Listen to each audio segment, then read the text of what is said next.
What we saw is pretty much what I expected. That is, communities that are vibrant, that are struggling to continue with their cultures intact, build on their self-determination, transmit their identities to future generations.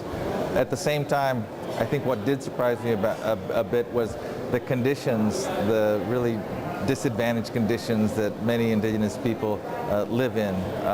Extreme poverty, social ills, all of which are related to a history of oppression that indigenous peoples have suffered over centuries, and that which make us aware that, in fact, it isn't over for indigenous peoples in terms of the suffering that they've had to endure since colonialism knocked on their doors.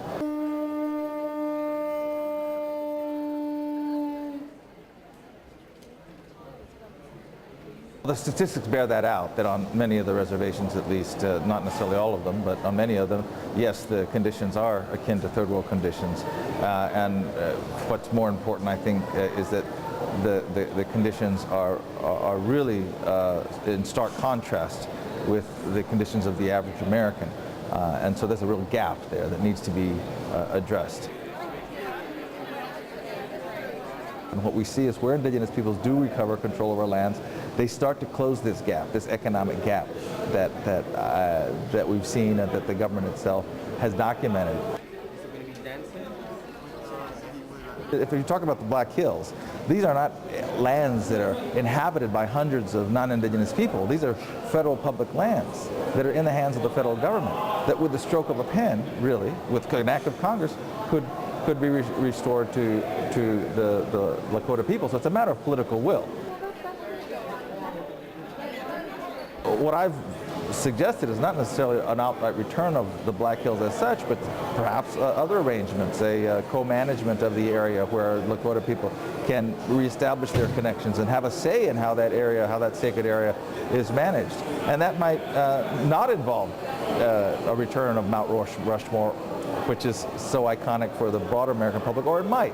Mount Rushmore might, instead of simply representing the majority identity, might come to represent a crossing point or coming together of the Lakota people and the broader indigenous, broader American public.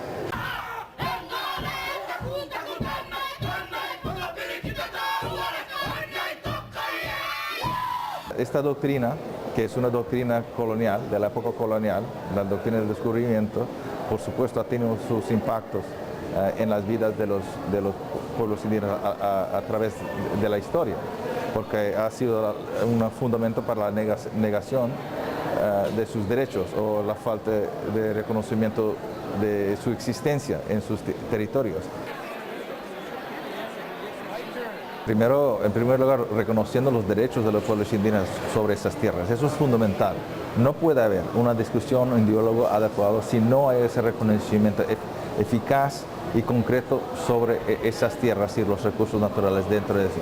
Con base en eso, entonces, se puede construir procesos de diálogo para explorar cuáles podrían ser las posibilidades de un desarrollo de esos recursos dentro de estos territorios.